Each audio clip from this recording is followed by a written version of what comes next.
तो चलिए आज जरा भारतीय प्रतिभूति और विनिमय बोर्ड यानी सेबी की हाल की कुछ जरूरी घोषणाओं और बाजार के अपडेट्स को खंगालते हैं। हाँ, काफी कुछ हुआ है हाल में। बिल्कुल।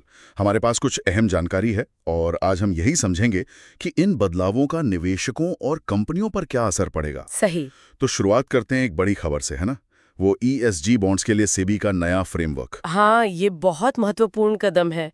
देखिए, इस फ्रेमवर्क में ग्रीन बॉन्ड है, सोशल बॉन्ड है और सस्टेनेबिलिटी बॉन्ड भी। अच्छा, ये तीनों अलग अलग हैं? हाँ, मोटे तौर पर ग्रीन वाले पर्यावरण के लिए, सोशल वाले समाज के लिए और सस्टेनेबिलिटी मतलब दोनों का मिला जुला रूप हो सकता है। ठीक है। और सबसे बड़ी बात यह है कि कंपनियों को अब न सिर्फ एकदम साफ बताना होगा कि पैसा कहाँ इस्तेमाल हो रहा है, बल्कि उसे एक स्वतंत्र मतलब थर्ड पार्टी से वेरीफाई भी करवाना होगा। अच्छा, वेरिफिकेशन भी। कहते हैं ना कि बस नाम के लिए अच्छा उद्देश्य बता दिया। हाँ हाँ, सुना है ये टर्म। उस चीज को रोकने के लिए ये एक ठोस कदम है, पारदर्शिता बढ़ाने की कोशिश है। ये पारदर्शिता तो अच्छी बात है, बिल्कुल। लेकिन ये जो वेरिफिकेशन की प्रक्रिया है, क्या ये छोटी कंपनियों के लिए थोड़ी महंगी या बोझिल नहीं हो जाएगी? हाँ, ये देखिए सवाल बिल्कुल जायज है।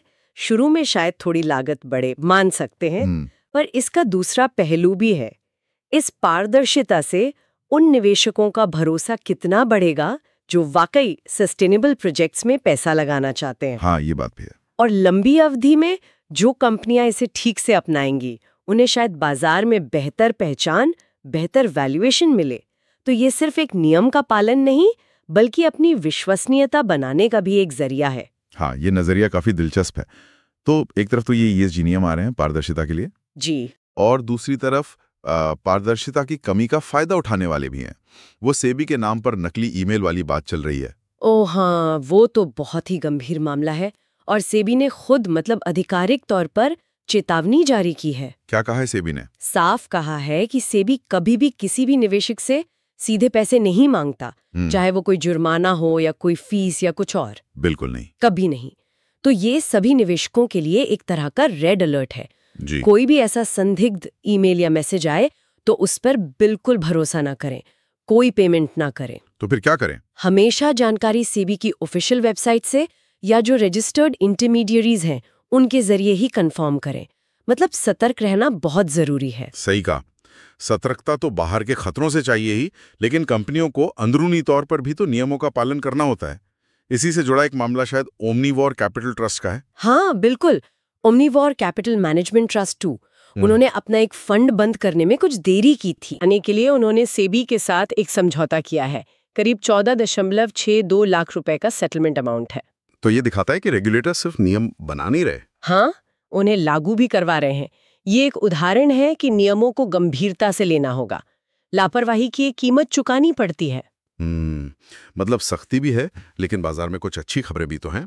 जैसे मेरे एसेट को कुछ मंजूरी मिली है। जी हाँ, मेरे एसेट म्यूचुअल फंड को उन्हें सेबी से प्लैटिनम ब्रांड के तहत एक स्पेशल सिचुएशन फंड यानी एसएसएफ लॉन्च करने की अनुमति मिल गई है। स्पेशल सिचुएशन फंड, ये क्या होता है?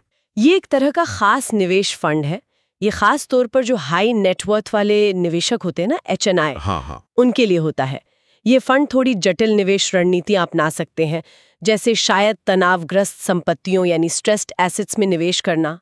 तो ये मेरे एसेट के लिए अपने प्रोडक्ट्स का विस्तार है। अच्छा, मतलब अमीरों के लिए खास निवेश का मौका, और फंड्स के अलावा नई कंपनियां भी बाजार में आ रही हैं। आईपीओस की बात भी थी। हाँ बिल्कुल, हाल ही में सेबी ने 6 नए आईपीओ को मंजूरी दी है। कौन कौन सी कंपनियां हैं इसमें, कुछ नाम? हाँ, जैसे श्रीजी शिपिंग सर्विसेज है, डॉफ केटल केमिकल्स इंडिया है, ये कुछ उदाहरण है। तो ये क्या दिखाता है? बस ये कि बाजार में हलचल है? हलचल तो है ही, लेकिन ये भी दिखाता है कि कंपनियां मौजूदा बाजार को पैसा जुटाने के लिए ठीक समझ रही हैं। उनमें एक तरह का भरोसा है। और निवेशकों के सेंटिमेंट का भी अंदाजा लगता है इससे। हाँ, कह सकते हैं। ये निवेशकों के भरोसे का भी एक प्रॉक्सी इंडिकेटर जैसा है। तो अगर हम इन सारी अपडेट्स को एक साथ देखें, ईएसजी, धोखाधड़ी की चेतावनी, नियमों का पालन, नए फंड्स, नए आईपीओस, तो एक बड़ी तस्वीर क्या उभरती है? बिल्कुल, तस्वीर ये है कि सेबी लगातार कोशिश कर रहा है भारतीय बाजार को और ज्यादा मजबूत, पारदर्शी और निवेशक हितैषी बनाने की। चाहे वो ईएसजी जैसे भविष्य के नियम हो, या फ्रॉड से बचाना हो, या नियमों को सख्ती से लागू करना हो या फिर नए निवेश और कंपनियों को मौका देना हो, ये सारे कदम एक ही दिशा में जा रहे हैं। किस दिशा में? एक स्वस्थ, भरोसेमंद और परिपक्व पूंजी बाजार बनाने की दिशा में। तो मतलब निवेशकों और कंपनियों दोनों के लिए ही जरूरी है कि वो इन सब बदलावों, मौकों और जोखिमों के बारे में लगातार जानकारी रखें। निश्चित रूप से अपडेटेड रहना बहुत जरूरी है। और यहीं पर मैं एक सवाल या एक विचार छोड़ना चाहूंगी सबके लिए। हाँ, बताइए। देखिए, ESG जैसे नियम तो आ रहे हैं और शायद आगे और सख्त भी होंगे।